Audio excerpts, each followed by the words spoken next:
Fresh and Buds.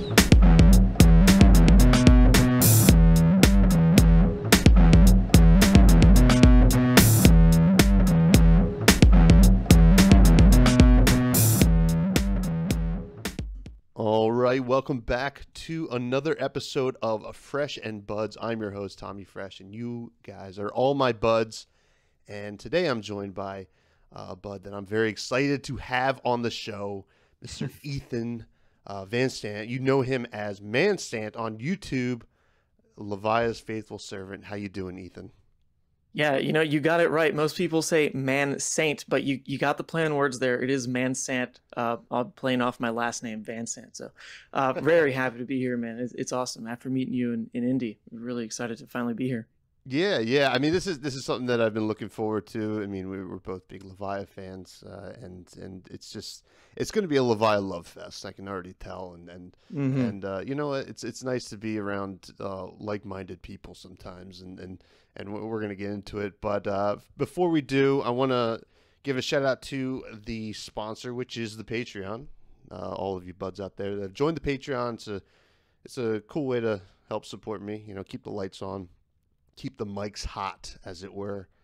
And we got some good stuff over there, just some bonus apps, and you can contribute a little bit to the show as well in terms of some topics and other stuff. But let's get to you, Ethan. First of all, how are you? You just got back from Pittsburgh. Yep, Battle Hardened. It was like a 6-hour drive, but I'm here, back in Michigan, back in the rain, and just sorting fab cards. You know, life is normal. Life is normal, and you know, I know on Twitter, and we had talked a little bit before. You had a close winning in, but unfortunately, this is pre-ban taking into effect at the Battle Hardened. Unfortunately for us Levia players, tell us a little bit about the tournament, actually, before we get into it. Yeah, well, still a little raw from that one, just coming off a weekend of tons of fun. I just absolutely love traveling to these events, even if they're a little far, like this one was.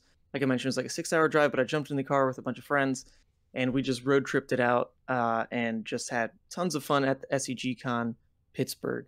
It was a bit of a mess, honestly. Logistically, there was a Pittsburgh marathon that had a bunch of roads closed down.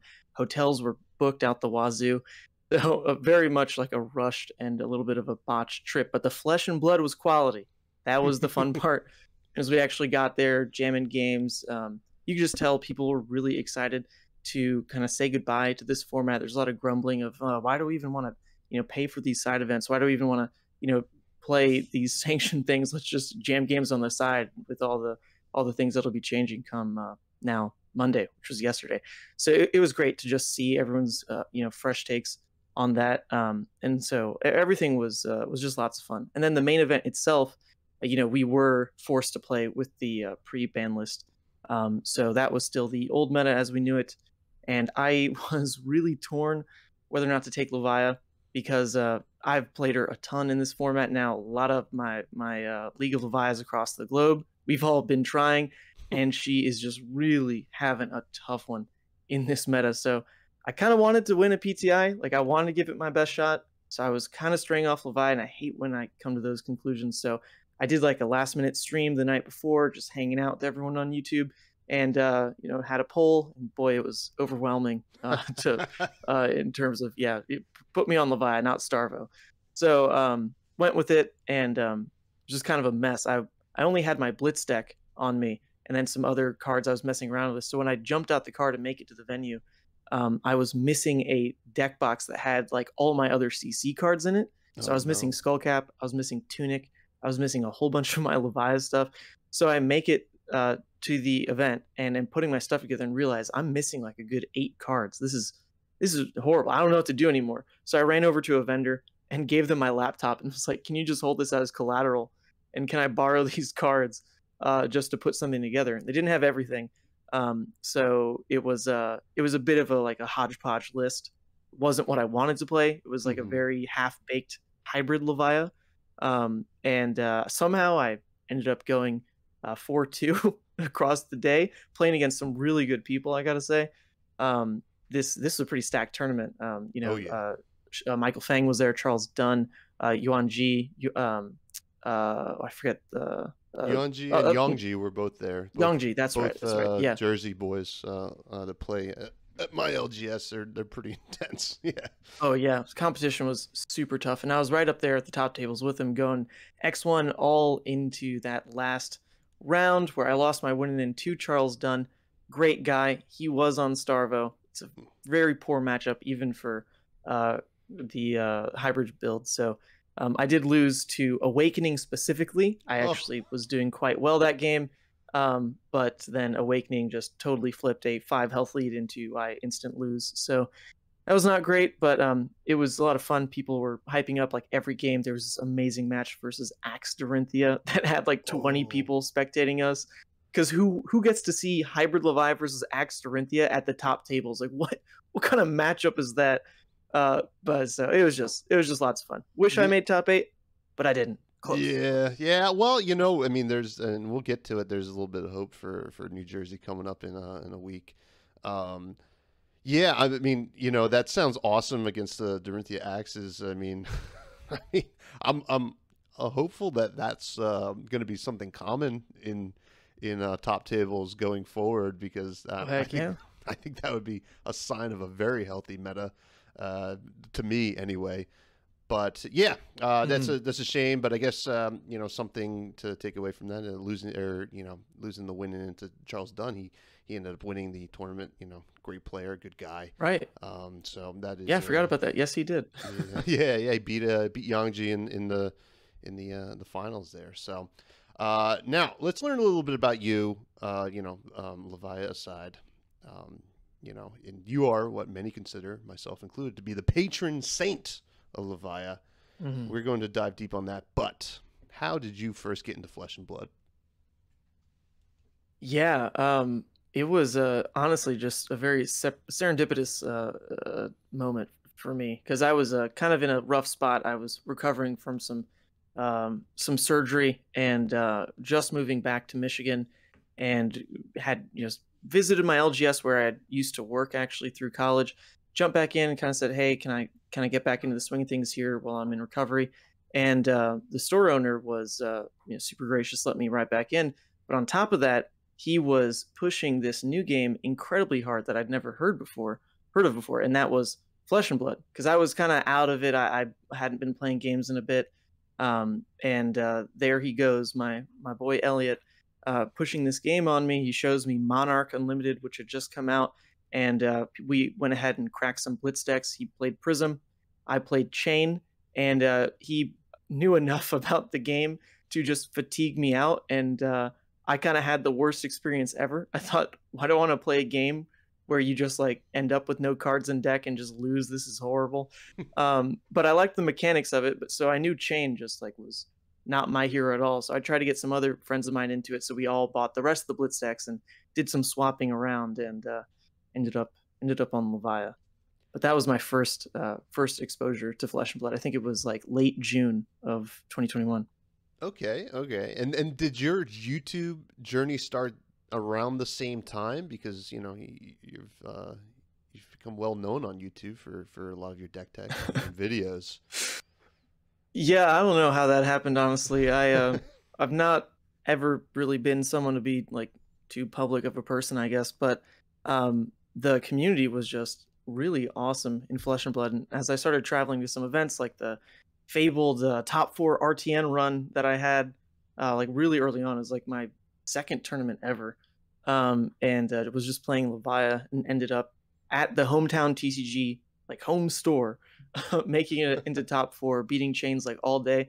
It was super hype, and I ended up doing a couple videos with hometown TCG because they were super hype about it, and that kind of opened me up to the idea of, wow, people really like Levia content, and there's really not a lot of it out there, and there should be, because this hero is like criminally underexplored and really, really fun. And I had put some results on it at least. So that was kind of that initial idea, that impetus moment of, well, geez, like there's an obvious void, and I might not be the perfect person for it, but I can try. The shoes fit in at least a little bit, and that's kind of how it just took off. Well, I gotta say, for someone who never really had a foray into that, you do an excellent job. Watching your videos are very informative, somewhat relaxing. For me anyway. I'm like, oh, okay, I can listen to you talk about Levia probably, for 24 hours. We're not going to go that long on the podcast, but but it's something special, because I remember when I first started playing and kind of building my community. I drive a lot for my job, so I don't have the same exposure to YouTube as a lot of people right now who get to work from home or whatever. So I didn't really consume a lot of YouTube content. Mine was primarily audio, which is why my podcast tends to be audio focused.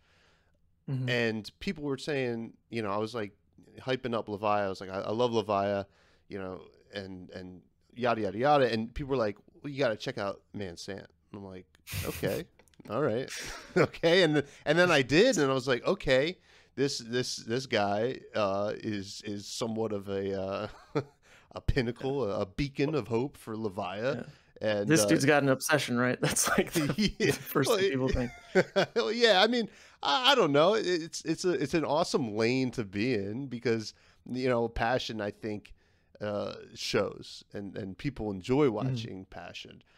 Which I think is a great thing. But I do, so for the podcast, I always do a little segment called the Fresh Faves, where I kind of just ask favorite hero, yada yada yada. We know who your favorite hero is, so I'm going to do two different Fresh Faves. We're going to do non-Levia Fresh Faves. So you have to answer cards that are not Levia or Shadow. Oh, it's going to be rough. Yeah, I mean we know you've played with other cards, or played against them at least. All the time. That's true. That's true. So no one plays Levia, so. And then we'll get to the Levia Fresh Faves, which I know will be, you'll have the answers ready to rock. So, if you were to pick a favorite hero that it wasn't Levia, who would it be? Ooh, I think I'll answer this kind of like how you framed it to begin with. I play against a lot of these heroes more than I play them myself. And so I think my favorite hero in that aspect, my favorite hero to see across from me, just because I know it's going to be a fantastic game, is Dorinthia. I really, really love playing against a Dorinthia who knows what she's doing, because I actually come from a Yu-Gi-Oh background, where the whole idea of trap cards, right, is like so integral to the gameplay. And Dorinthia really embodies that in a playstyle where you can kind of just call them on their bluff. They can call you on your bluff. And I think a lot of people don't have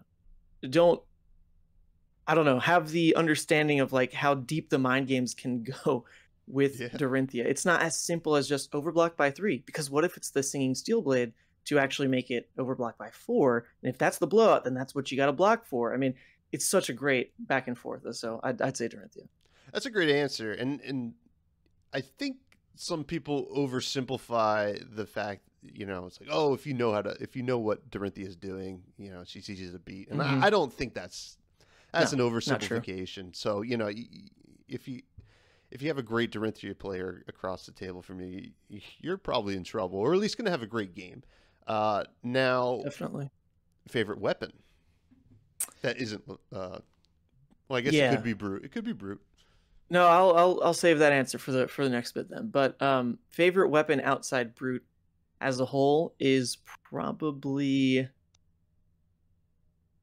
maybe Harmonized Kodachi, and mainly because I think it's a card that's obviously good. It can be used for aggressive plays in Katsu. It can be used for like that turtle Katsu playstyle, but it also is a weapon that just kind of tells you, look, you got to make considerations about the cards in your deck, like from the get-go, right? Like this is a weapon that cares about the 0 cost in your deck, and you actually don't see that across a lot of weapons in terms of like them really affecting what's in your deck beyond just like the cost curve you're playing for.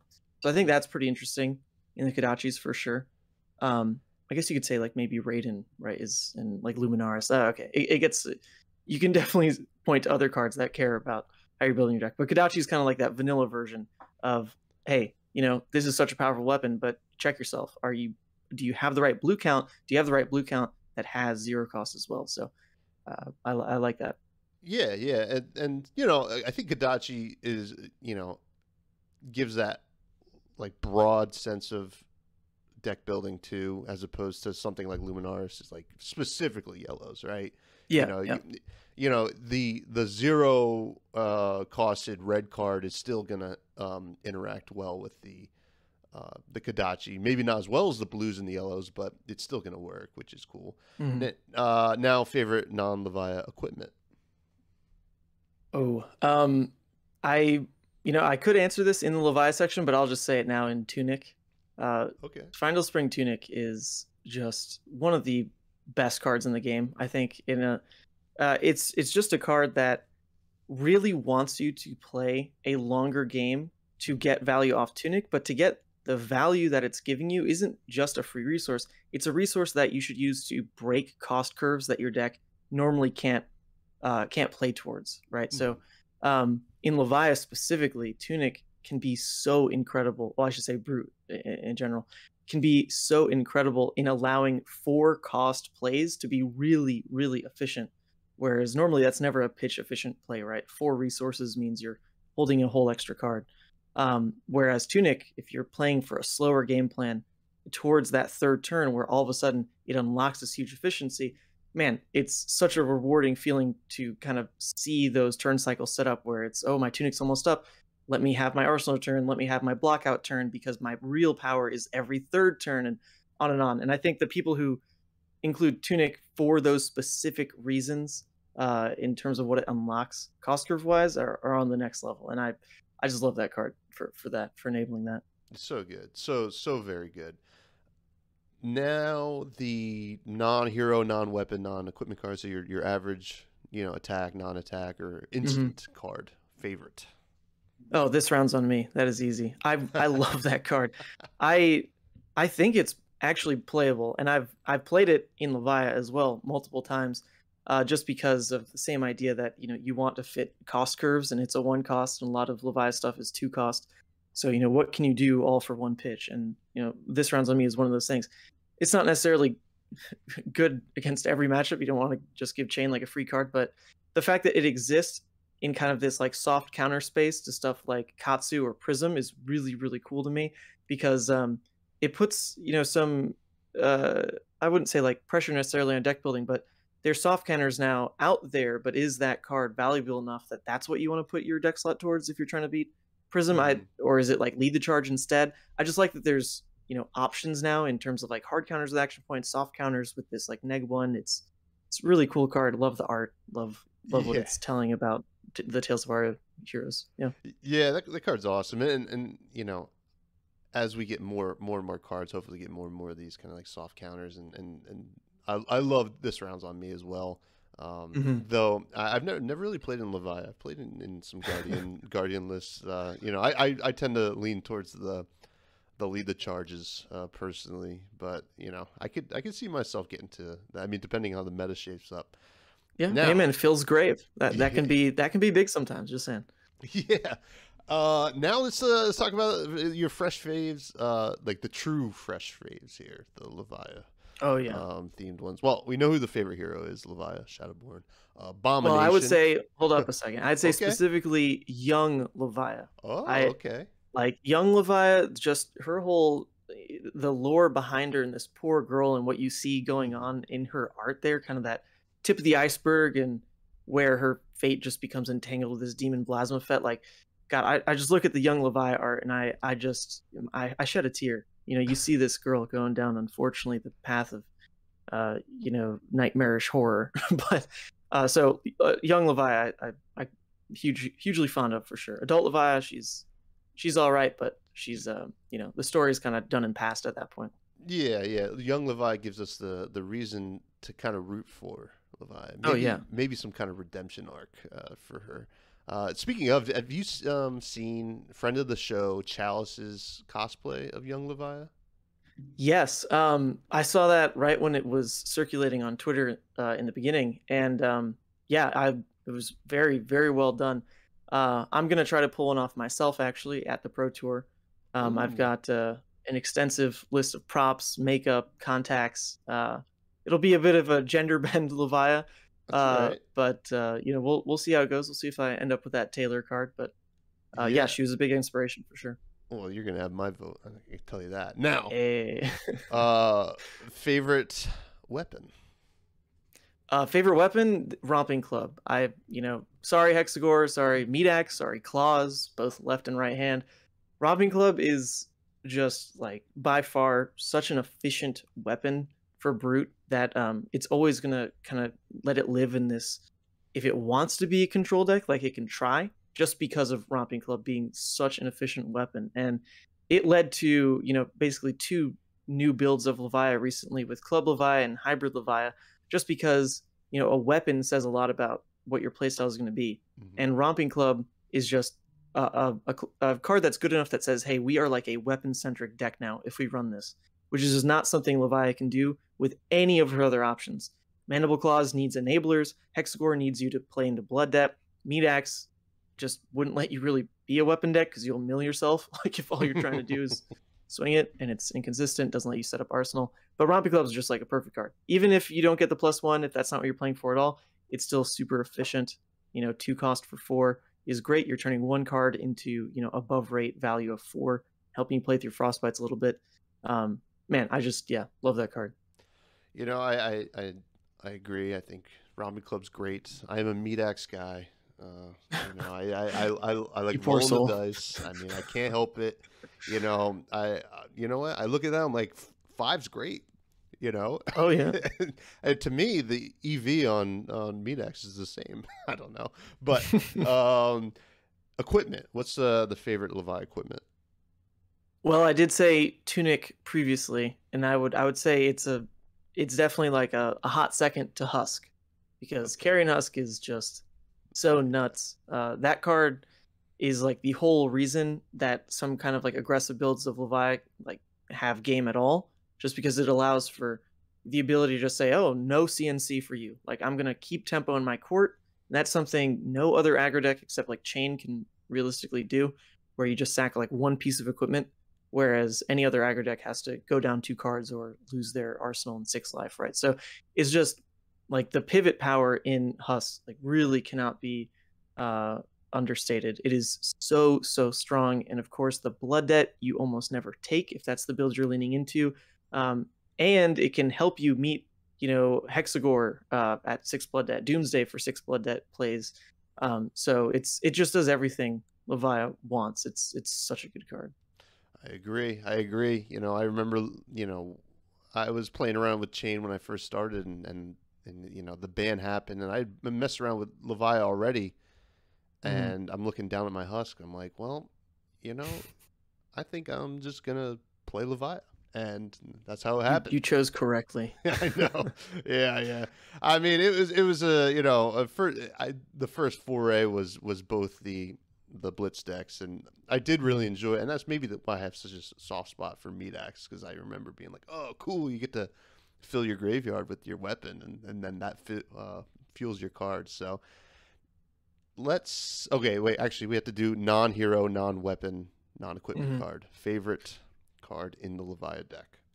Oh, this is also super easy. I love Howl from Beyond. That is, maybe Ghostly Visit's like, it's up there, but Ghostly Visit means you got to play into Scab Skins a little bit just to make the cost curve correct. But Howl from Beyond is just such an incredible like checkmate card that Levia has against any control deck. I mean, forget Deep Rooted Evil. That card's still not very good, but Howl from Beyond is just this loopable recursion piece that Levia has to just say, oh, you're trying to full block me out? Well, you can try, you can attempt this, you can make it so that, it's a little bit tough for me to get my graveyard set up the way I want. But as soon as Howl from Beyond comes in the picture, not only are you filling graveyard basically on demand, because, you'll banish, it goes to banish zone, you can cast it before your attacks, right?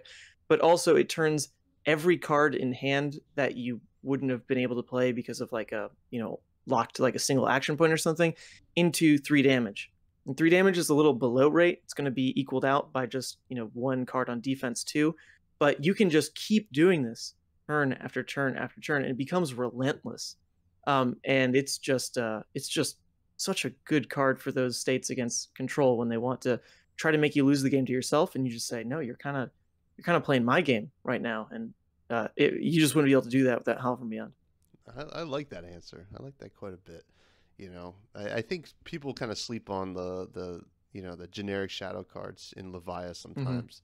I know every time I play a shadow puppetry against someone, they're like, they have to read it. I'm like, oh, she can play it too. So Yeah, and how not the same effectiveness as Chain, but yeah, it's definitely there. Yeah. So that's great. Now I want to know what drew you to our girl Levia initially. Well, unfortunately, it wasn't really for like the tentacles and like that horrific allure that a lot of people are drawn to her for, but for me, it was a playstyle thing. I guess partly that, and partly because no one else was exploring this hero, and I've always liked kind of giving myself a shot at deck building before like it's been spoiled by someone else on the internet, and Levia Levia just didn't have much out there. So when I was really early into the game, like I'd mentioned previously, just trading around blitz decks with friends, I knew I didn't like Chain's play style. I immediately was turned off of Prism because I lost to it in my first game ever. So that left Bolton and Levia, and I actually took Bolton to my first RTN ever, Sabres Bolton, and really had like a horrible experience, and switch right just because if people know what you're doing, it just felt like the deck just didn't do anything special beyond that. So I immediately switched off it and started exploring the other hero that I had some games with in Levia, and just loved it so much more because it was the complete inverse of the Bolton experience, where someone knows what your strategy is and can kind of just now say, "Oh, I just won't let you leak damage pre-combo, and I'll try to just, you know, like block 3 of your attacks so that if your soul isn't perfect, you don't get the Raiden hits through, or like whatever it was." Mm-hmm. But Levia is like the complete opposite of that, where no one really knows what to do against a Levia. Like still, it's still just not figured out. In that, well, do you just like never attack her? Do you try to just let her have her own lose condition? But if you do that, then like, what's your win condition if the Levia is prepared for you to do that? Or like, do you side any differently to Levia? Like, do you bring in the same defense reactions that you would against a normal aggro deck, or do you side them out because you think they might be kind of like on a Rhinar build where the intims come through? Like, it's just, there's so many unknowns when you play against Levia, and there's never a right answer because there's so many builds for her out there already. And I just really loved that play experience where your opponent's never going to figure you out. They just won't. And you've got the ability to do many things: go wide, go tall, play combo, play for late game, play for early aggro. I mean, she really is versatile for sure. She is, and it's interesting because Levia will live in the dark horse spot of any meta. I think. I don't think, and to your point, like people not knowing what to do, right?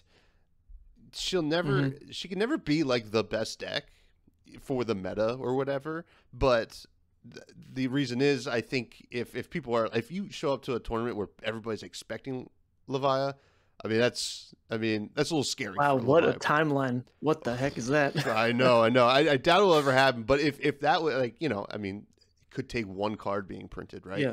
And you show up, it's a little tough when they're expecting Levia and they're like, all right, well, we have a solid game plan. I'm hoping that I like the dark horse, and I agree with you. It's nice to kind of be the guy that's revealing that hero, and they have to read it, right? Mm-hmm. Especially with so many new players coming into the game, which is cool, and you also get to show people, how cool Levia could be. In a way. Absolutely. I But know, there's something beyond that too, right? In that it's not just like playing the dark horse hero. It's more that you can change the build so much. Like her versatility is really understated. I think hybrid, club, claws, those are just like the top 3 we've seen recently. But I've got people who message me all the time about how successful their Hexagore list is, or like you on your mean hex there. There would be no way, I think, to really have a Levia as the top dog in the game, just because you can't really show up and expect one version of Levia. It's very much like up to the player, their playstyle, what version they like, more so than what's good in the meta, because she'll never just like be that best deck because of her inherent, extra lose conditions. So it's maybe if you know like your local players and how they like Levia, that's what you can start to expect, but you can never just like sit down and have just this blanket expectation of what to do against Levia, I'd say.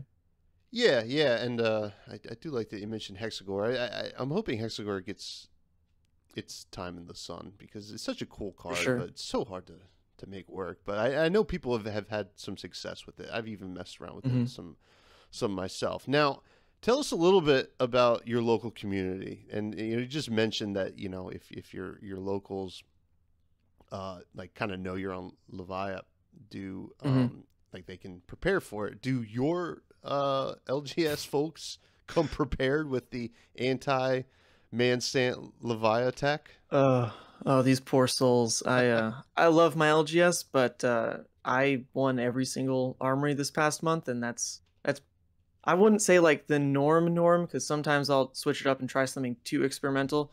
But no, it's very hard to be prepared against, like I was mentioning, Levia, but also for me and how I play Levia, because I will also just be trying a different build every week, and it's going to be one that either is on YouTube or it hasn't hit it yet, or like whatever. And so it's very tough for my locals to really have an anti-Levia strategy. But my locals overall, they are great players. We travel a lot for everything like in the surrounding area, so we're pretty tight knit at this point. We normally get around like 12 people or so a week, which is great. I mean, the game started locally with maybe like 6 players, so we've doubled that. We give away commoner decks. We've got like custom printed or 3D printed like tokens that people can use, and it's just we try to make it as inviting to new players as possible. So when the new players are there, I normally won't play the good Levia. I'll try some like super greedy builds or something. You can't stop them too hard, because the other side effect of that becomes then everyone wants to play Levia. They see me do well. They know that if they have any questions, I'm right there, but then they try to play Levia and I have to talk them out of it. It's like, oh, sorry, but like, I really want you to play this hero, but I really don't want it to be your first hero, or you are going to be so frustrated with this game that we might lose you. Like, let's just get you on like, Bolton, Katsu, like something where you don't have to think so hard. Actually, those aren't even the right heroes to mention. Whatever. Yeah, but well, you get me. Yeah, I mean, they when those decks work, they really work, but they don't have that kill themselves feeling that No, they don't have that same level of stress. Like you gotta manage that hardcore. The Levia is like built to tilt you. Literally what she's trying to do to you is get you saltier than than a sailor. She really doesn't want you to win. You got to fight with her more than you got to fight with your opponent. Yeah, sure. Absolutely. And you have to be a certain kind of person to take that kind of, self-deprecating. Yeah. I always joke, it's like I'm, of Irish descent, and it's like we've always, been so struggled throughout the many, hundreds of years. It's like my own little potato famine. Playing Levia, Oh, wow, what a way to word it. yeah. I mean, it's something, but it's fun. It's fun to kill yourself sometimes, I guess. But you are qualified for the Pro Tour, which is very exciting. It sounds like you will be bringing Levia. Yeah, and just a note on that. I unfortunately didn't qualify with Levia because this meta was just not good for her. I mean, not like she's really had a perfect meta yet, but man, this one in particular sucked. Viscerai was just such an auto loss. It was unreasonable. Starvo was nothing you could plan to manage because they could just high roll you out of the game, and Prism was, favorable, but if you started to tweak your builds to try to be better against Viscerai Starvo, then Prism became a worse matchup. So this was just a really bad triangle for Levia to play into overall, I'd say. So I did switch it up. I did play Starvo to get my Pro Tour invite, but ditched him soon after. I 100% will be back on Levia. Been playing her a lot with test games in this new meta, and she really, really gained. I mean, there's just nothing that went wrong like in these bans to make her fear.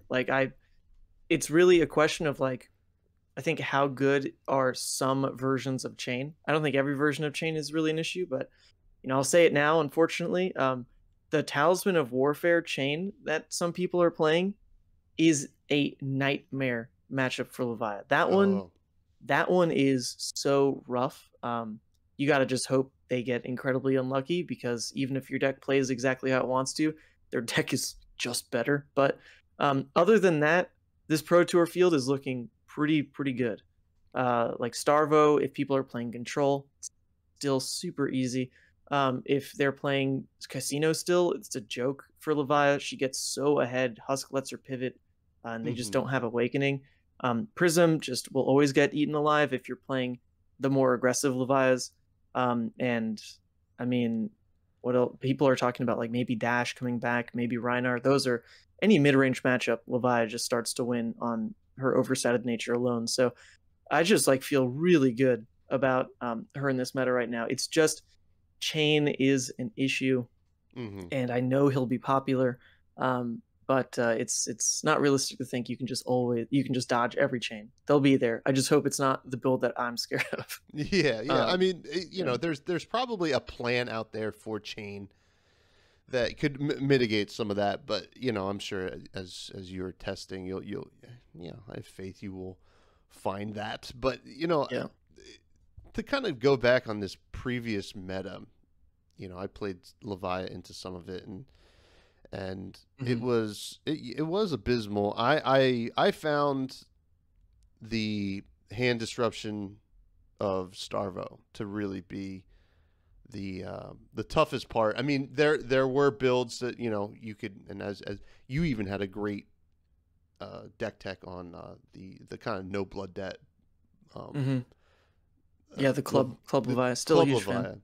Yeah, and that was a great way to kind of go into that, not really have to worry about the really brutal hand disruption against you. Kind of throw the pummels in there against Starvo. Always felt pretty good. Now, what was the biggest issue against Viscerai that you found pre-ban? I mean, obviously, I guess I'm assuming Skeletor was a big problem. Yeah, well, it's just Viscerai just punished everything Levia can do, like in any one of her playstyles. It was really just an issue of if you're going very aggressive, you need a bit of an early game trade to start putting the ball in your court. But Viscerai would just never attack you. So even if you like tried to splash a lot of early game cards in your deck, like Pulping Wild Ride or like Shadow Blossom Fetch, things like that, you still had to see them like really early on like those first two turns, or you just had nothing going for you. Your first turn would be like a Claw Swing, and then you can do something. And that's just not good enough to race down Viscerai.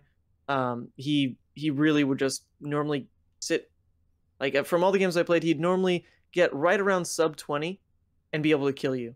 And that was ridiculous because, Levia is a deck that should be able to race quite well, but she needs the little bit of like graveyard fill that comes from early trades that she just could not get from that matchup. That was just fundamentally horrible for like an aggressive Levia. And then if you played like a more defensive club Levia into that, you don't really have a way to get over a deck that wants to just block and play one card. You aren't card efficient enough with your whole hand to make your whole hand deal damage, because you are also trying to block down. So unless you drew like really perfect sequences of tons of barragings all at once, or like pummels for every single 2-cost attack, it was kind of the same issue. You could get them around like 20 life, and then they would just go for their OTK. And funny enough, with that build, you could survive the OTK if you forced them to kind of get a little scared about pulling the trigger on like their second Sonata they see or something. Because if you could pummel a CNC like kind of early in the game, then they felt like that could always be a play again. and so they'd force the Sonata just a little bit early. And when it wasn't like a full OTK, you could survive and try to fatigue them out after that because they just lost the ability to go wide unless they still had like a Mauvrian Skies or two in their deck. And so you could win. It was just like things had to go really right for you, same as with Claws, but just no strategy was good into Viscerai. Just hard matchup, and that was the big issue because Viscerai was always going to be, like looking at the top tables, like a solid third of the players were just always sitting on him, and if you got those matchups, man, it was just you're just out. I think that's interesting because a lot of people were looking at Viscerai not really converting the wins of the tournaments, right? Yeah, and people were confused by LSS's decision to kind of hit Viscerai with a ban, but they kind of thank God they did. Yeah, but they have that data from all the tournaments and seeing how Viscerai was just beating every other deck, so they knew, and it was kind of whether Skeletor was the right call. I think something had to get hit. I'm not sure if that was the right call for Viscerai, but I think Viscerai's still in a pretty great spot. They just play Tunic now, so it is what it is. But may I, Ethan? Yep. Kind of pitch something to you. I know you mentioned that the you couldn't fill your graveyard, right, against Viscerai. Oh no, don't say these words. Just play the meat axe, man. No, okay, here's the issue. Ready? This is the problem. Yeah. Meat axe means you don't get to play the best card in your deck, which is Blood Rush Bellows, to any kind of similar effectiveness.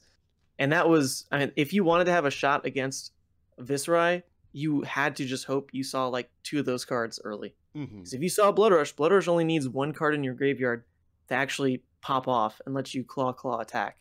Because it'll fill itself with Blood Rush, the card you discard, and then you need that one previous, right? So if you saw Blood Rush, then you actually could beat Viscerai, but it's a 3 of in your deck, and so if you remove Claws, then all of a sudden you remove that win condition. So I appreciate the pitch there, but it's I'm just a little too late anyway. Yeah, a little too late. Now that we are actually in this fresh meta leading into the Pro Tour, which is very exciting in my home state of New Jersey, the best state in the union. I will maintain that for the rest of my days. I thought it'd be fun to kind of list out the strengths and weaknesses for Levia. Kind of it's always a good thing to do with any kind of deck, I find, when you kind of get a fresh meta, whether it's a set of bans or some a set being released. It's you gotta reevaluate and yeah. But so we have some strengths here. I don't know if you have any on your side because I did share this with you beforehand. I see him. One strength that we've mentioned already is some versatility in builds with the claws, the club, the meat axe, the hexagore. Yeah. I think it's a really strong strength, and it definitely is going to show itself, I hope, for myself and whoever else is taking Levia to the Pro Tour. In that, did anyone even try to test against Levia? And if they did, like, which version were they prepared for? Because I bet you they did not test against every single one, because why would they put their test games in against that, right? So versatility is huge strength. Huge strength. And then one of the biggest strengths that I've always loved about Levia is these high rate brute attacks that were just not as hand hungry as Reinhar's attacks. And you see this with Graveling Growl, and one of my favorite things is always pitch a blue Dread Screamer into Graveling Growl. It's like insane. so high rate and efficient. Yeah, that's a huge strength in Levia. Is that I think another really easy comparison actually is Endless Maw to Alpha Rampage, just because the math lines up, right? Where you've got now from Levia's side a 2-card hand of a blue and Endless Maw. Yes, you do need your graveyard in it's to be set up a little bit. That's a 2-card hand for 9, which is just massive value. A aggro deck that's built to do it will be able to pull off like 8 damage ish off 2 cards, and That's Hmm. seen as consistent. That's good. That's like what an aggro deck can do. But then you've got Levia, who pulls it off for 9. And of course, she's locked to only 3 of these endless maws. But man, that is just an amazing card. And then you look at how Rhinar would be able to pull off 9 damage, and it's all of a sudden it has that discard cost attached. So Hmm. you just don't get to pull off the 2-card hand for 9 in the same way, unless you can do it. You can do some fancy plays with Rhinar if you've got like Tunic that can help his cost a lot. But the direct comparisons like Rhinar to Levia's attacks, that hand cost is just so taxing. And Levi just doesn't worry about it like at Yeah, all. really doesn't. And Endless Maul is like one of my favorite plays to make because it sets up a good go wide turn with Dread Screamer. The following turn because most likely, if you're playing this Endless Maul in a favorable situation, they're going to block most of it, right? And Hmm. and that's always a great way to set up a good go wide turn after that. And another strength is access to great shadow cards. I mean, I mentioned shadow puppetry. You mentioned Howl. Hmm. It's people forget. I mean, Guardian of the Shadow Realm is another one. I mean, people like, oh my god, I forgot Levi can play that. Mm. Yeah, and as of now, I think the best shadow card is Husk. But Yeah. the ones like Howl, definitely if you are planning to play against control, huge toolbox card. If you want to have better play into Prism, you really think you need all the Gogan, Shadow Puppetries are there. Like it's just a toolbox assortment of cards for sure, that just add to what she can pull into her deck building. And I think the fact that in the future, when we do see Brute expanded on again, Shadow Brute expanded on again, the fact that she's also going to benefit from a third pool in Hmm. Shadow specifically is just awesome. Like her deck building should just always be very, very intricate and have lots she can pull from. Yeah, and you did mention Husk. That's a huge strength, right? Is what a great Yep, reason to play Levia. I mean, she uses Husk better than Chain, in my opinion. So, I think um, so. Yeah, yeah. Do you have any yeah. There's other also strengths? Yeah. yeah. Well, to mention there, Husk is fantastic, but if you haven't tried Tunic in Levia yet, it also is a Hmm. really, really good card for how her cost curve works. Because you look at Levia and she has a lot of these really efficient plays if she can just have the combos to pull them off all the time, which is like a blue and Endless Maw or a blue Dread Scream or Graveling. Like those just build themselves in terms of what you need to pitch to play them. But Tunic giving that 4th resource makes a lot of the 2-cost into 2-cost plays live, and Levia can play into those really, really well. Hmm. So, like the club build abuses the heck out of this, where she's got access to such great 2-cost attacks in the brute pool, in the brute pool as well, in like pack hunt, hungering slaughter beast, swing big, and then Tunic is that huge enabler to use the floating resource, and now the Tunic resource to let you play pummel on top of that, Hmm. and that is just something that you'd never reach that efficiency without Tunic. So the fact that she can just use these 2 chess pieces as such integral parts of her strategy are really, really strong. Like they're just not filler, right? They're so core to what makes her good. Absolutely, absolutely. I mean, yeah, it feels like you're almost cheating sometimes when you get that Oh extra yeah, resource. definitely. If you remember to do your Tunic triggers, which I will admit I have missed quite a Hey, few. look! You got to pick up those Findell Spring Tunic sleeves. Sleeve up your Levi in them, ASAP. Any deck that runs Tunic, I mean, you'll just never forget, right? It's just staring at you right in the face. Yeah, yeah, that's true. That's true. Now let's talk about some weaknesses. I know it feels weird to talk about Levi's weaknesses, but they are there. Oh, Um, definitely. my number one weakness with Levi, she's very tough to play from behind. Right, once you kind of lose that tempo, especially if you're playing a blood debt version, it's hard to turn off the blood debt consistently once Hmm. you're behind. Yeah, I'd actually disagree a little bit in that she plays from like a early game. Like if she's behind in the early game, she Hmm. can absolutely come back from that. Like in fact, it kind of lends into a little bit of how you play some matchups like Katsu or Dorinthia, where you are playing from behind on purpose, in that you're just dumping cards to block, dumping cards to block. because as soon as the opening presents itself, you will overtake the game by nature of your overstated attacks and the efficiency of those like 3-card hands, 2-card hands, the blood rush explosive nature of it all. She can come back from an early game deficit really, really well. But it's like post husk, tight, like late game scenarios where if she falls behind on a turn cycle, you're absolutely right. Like she just cannot have a blockout turn. And that's how I would say it. More than that, she's tough to play from behind. She can't actually like force a recovery play. She has to always keep cards to turn off blood debt. Whereas other late game decks, or other decks in a late game, even an aggro deck, if they realize this turn cycle is just too good on their opponent's side, they can still just commit to the blockout and hope that their opponent's going to stumble the next turn. But Levia just never gets the chance to do that in like a clause aggro version. That's the huge weakness. Yeah, you bring up a great point there. Yeah, I guess what I was talking about, towards the end of the game. But yeah, you're right. Levia can play pretty defensively and kind of go behind in the beginning. But yeah, that's a excellent point. A huge weakness, and we saw this with fused Oakenolds and crippling crushes after Starvo Yahtzeed. Hand disruption. It's so brutal. Yeah, it's nuts. Like Levia is such a fragile deck in that you definitely like want interaction. You want to block, you want to return your attacks, but you want to do it all in a way where you've got control over like the choices being made.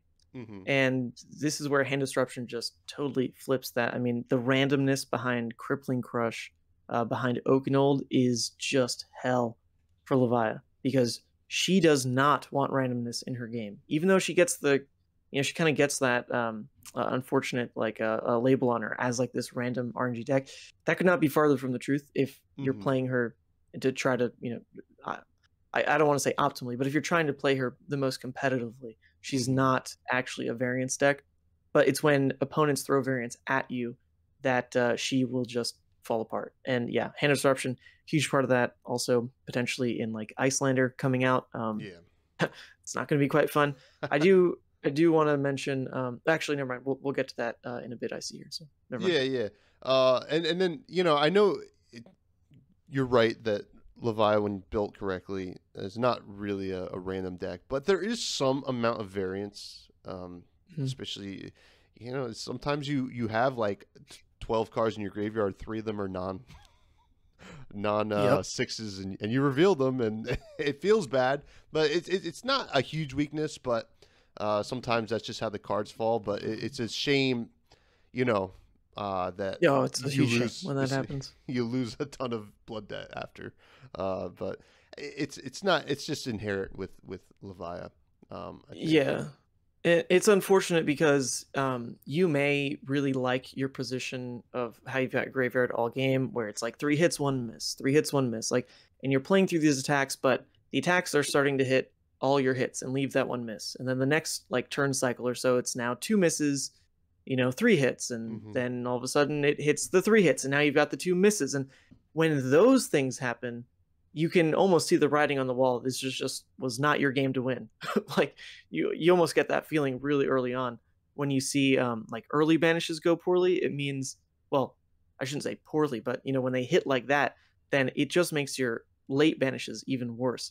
So my pro tip on this, and actually if you can pull this off, you will almost never lose to blood debt, is you need to orchestrate a double banish 3 turn somewhere in the mid game to really completely control your graveyard again. And that can be, Dread Screamer into Boneyard Marauder, or it can be, Art of War for like Hungering, or like whatever it is. If you can banish 6 in a turn somewhere in the mid game and yet leave like 2 attacks in there from what you played out previously, you can completely get back in control of your graveyard. And it feels like a 1 game at that point. But if you can't pull that off, if everything like we were talking about before is starting to happen, and then what you said happens, like what happened to me at Nationals on stream, where you have exactly 3 misses and have like 12 plus hits, man, there's just nothing worse. And it's just not, it just wasn't your day. Levia just didn't want you to have that one. She took it from you. Yeah. Well, we have to obey her sometimes, right? Something cute I like to do also, if you can pull it off early is throw out a Deadwood Rumbler, and if you hit, you can just move one of those non-blood debt non-sixes out of there. It helps in the it's Yeah. little Well, hedges. it's a type of effect that she's honestly like lacking. But if we saw more cards in that vein, I mean, something like Deadwood, but tune down the attack a bit, give it some block value. God, she'd just be insane. Oh, yeah. But for now, that's just what we don't have. We don't have a way to cull misses as like on demand, and yeah, it would be awesome if we did. Yeah, maybe it'd be too good. We'll see. Now, we did mention a little bit. You mentioned Icelander. Resource disruption, mainly frostbites, can be a weakness. It's just tough, right? Because Levia just suffers if she can't play her cards, and that is unfortunate.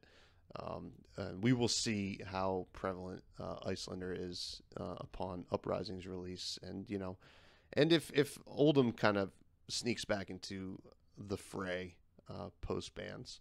But yeah.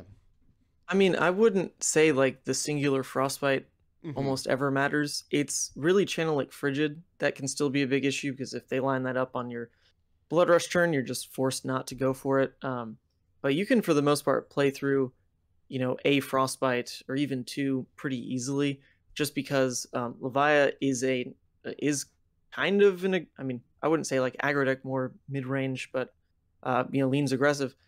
She has a lot of blues in her deck, so it's not like it'll shut her down and just not be able to play out her turn like it would against some other aggro decks.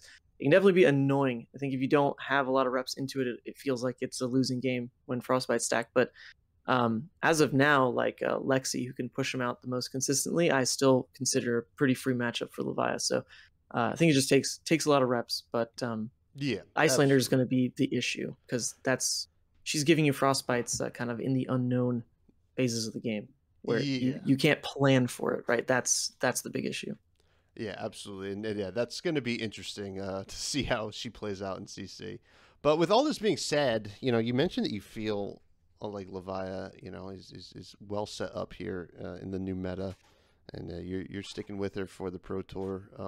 Do you think Uprising changes much with the little knowledge we have?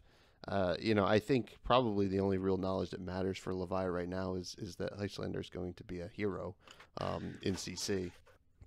Yeah, I mean, Ninja is a tough matchup because it's another deck that forces you to play their game for just so many turns. And if this new Ninja, I believe it's Faye or Fi, if they play any to the same degree that Katsu does, in that a one wrong block just leads to a blowout, that's just going to be another really tough matchup in the field. Icelander already, just from the card pools we know of with her, just looks miserable for Levia. I mean, my goodness, that the ability to just disrupt you in not just like resource disruption at these odd moments, but like the targeted ability to freeze your arsenal, that is Levia's biggest safety net.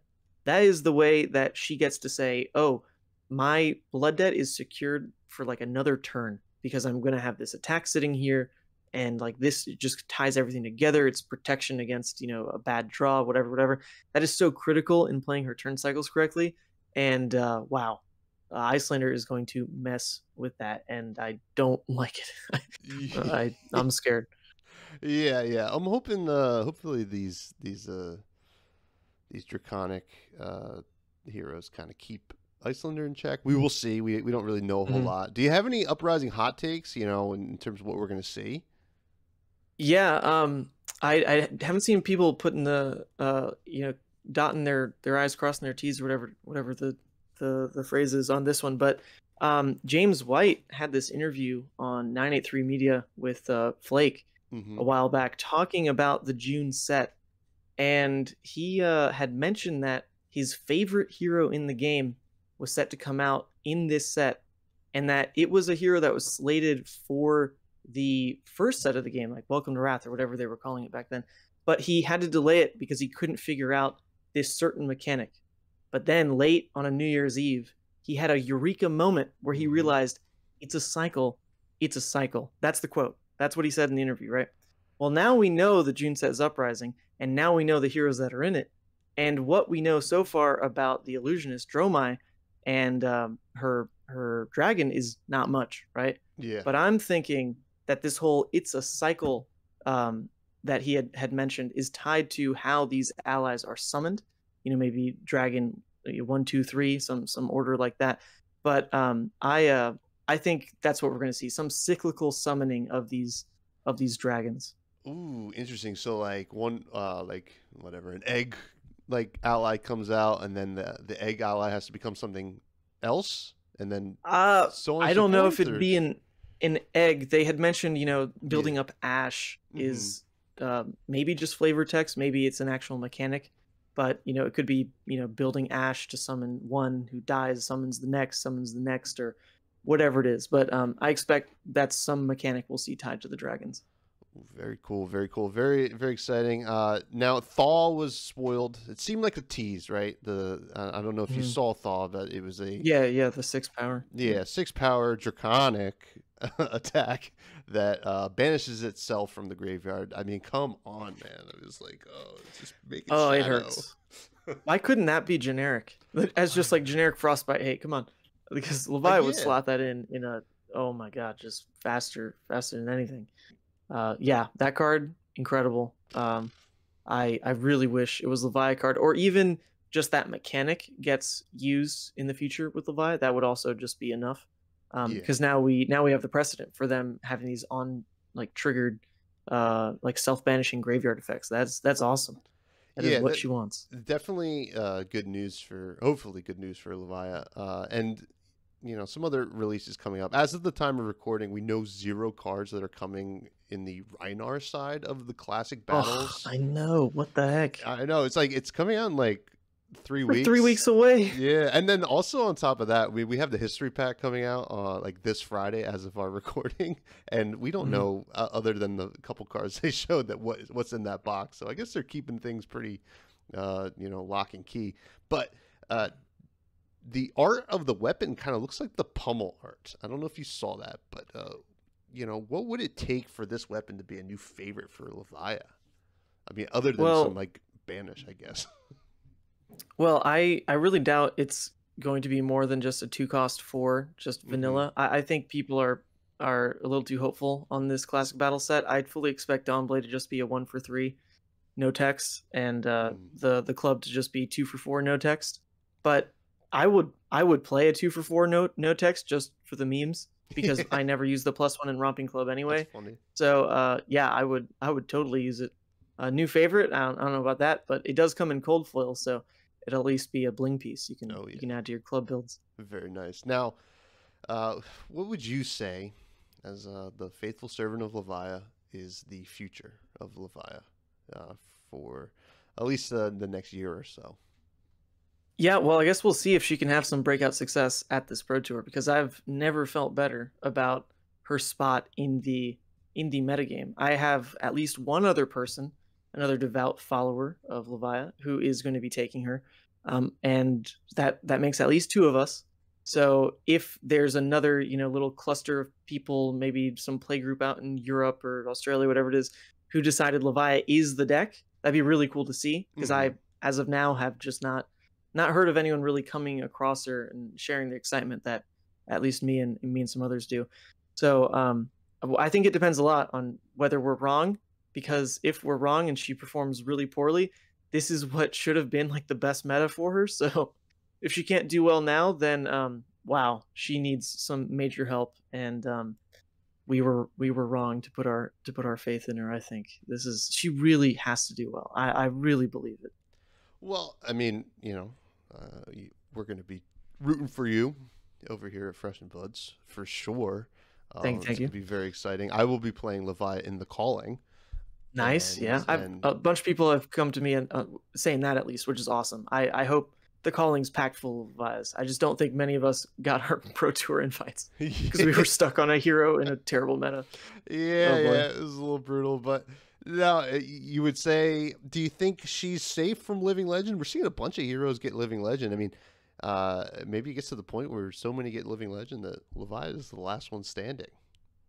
Oh, I mean, look, if Prism hits Living Legend, then Club Levia is going to be an absolute meta threat. Like that deck is really good. A lot of people don't like it because it's not her playstyle, and I totally get that.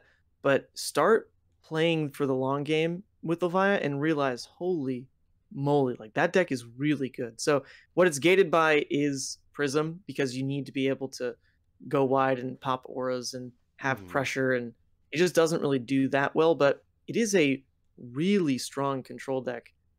So I would hope, you know, Living Legend could shake that up, make that a really good deck. But I don't think Levia herself is honestly ever going to be going to have to worry about hitting Living Legend. She's not a hero that enough really competitive players are going to want to play because of the extra loss condition. She'll never be considered best deck in the game. There's just no way. What I could see is maybe, you know, like Starvo Star of the Show, or Bravo Star of the Show, some reprint version of Levia that's just strictly like full of upsides, like the new Starvo was. Hey, I mean, that could be awesome. But I don't think current Levia has to fear for Living Legend. Well, I've said it. I was actually just on the Flakes channel this week. I don't think it's out yet, but I did throw out a somewhat of a hot take that I think we're going to see a Draconic Shadow Levia. Just because I'm like, there's something there. Why would they print that? But I agree. But the nice thing about her not hitting Living Legend is we get a lot more time with her. And I think you know, the last thing I have here is I think we might be seeing a very talent focused supplemental set in the fall, which is exciting for some shadow stuff, and hopefully, because that's the one thing Everfest seemed to kind of fall short for us Levia players. That was hugely disappointing, and I gave a lot of people false hope because I, from somewhere, had heard that it was going to have talents. I don't know, maybe I just made that up. So there I was on YouTube, you know, with my platform saying Levia is going to be so nuts. She's getting cards from Shadow, Brute, Generic. Like, this is the kind of, like, supplementals are going to do her right. Like, how could they not? And then it was a set with no talents and no, you know, of like the, I guess, talent class hybrids like Shadow Brute is.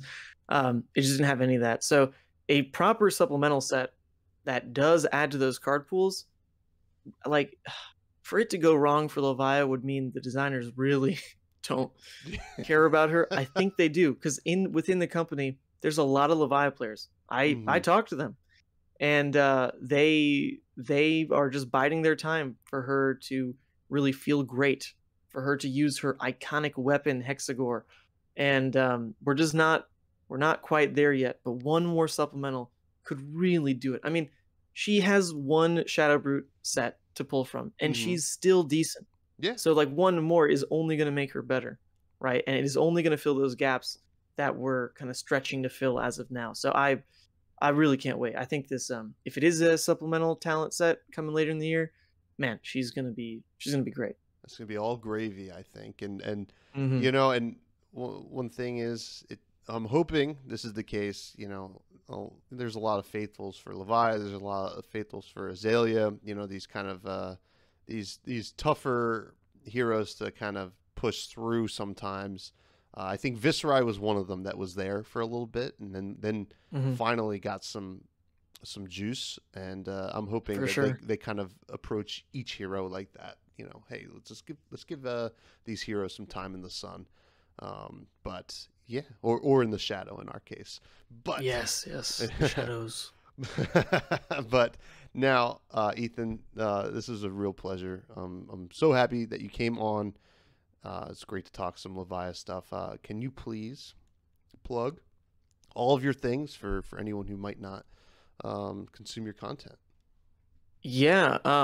Well, I pretty much exist on YouTube first and foremost under Man Sant, and content's a little all over the place, but it's, you know, Levia themed for sure. So you can find me there. I also just set up a Twitter and actually like the platform a lot more than I thought. So you can find me at ManSantFAB on Twitter. And, you know, I try to be more active, like when a tournament's ongoing, you can follow, you know, what's happening in the shoes of a Levia pilot. So that's been really fun to be a part of. And I did also receive the content creator kit. So be on the lookout for some giveaways in the future that will be merged with a couple other special Levia themed goodies that I can't wait to debut. So that's a little hint for everybody. But yeah, it's been a pleasure to be here on Fresh and Buds. So hope I was the best guest I could be for you here, and shared my love of Levia clearly enough so that we got a couple more converts out of the end of this, huh? Oh yeah, I think we did. I think you know, there's a lot of Viscerai faithfuls in the Discord, which I should plug. You know, the Fresh and Buds Discord, the Buds. All this stuff is in the link tree, the YouTube, the Twitter.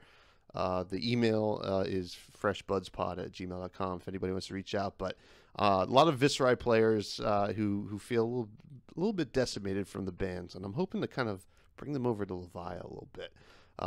Now, Ethan, I always like to end the show talking a little bit about food because I love food. I'm about to go get some, honestly.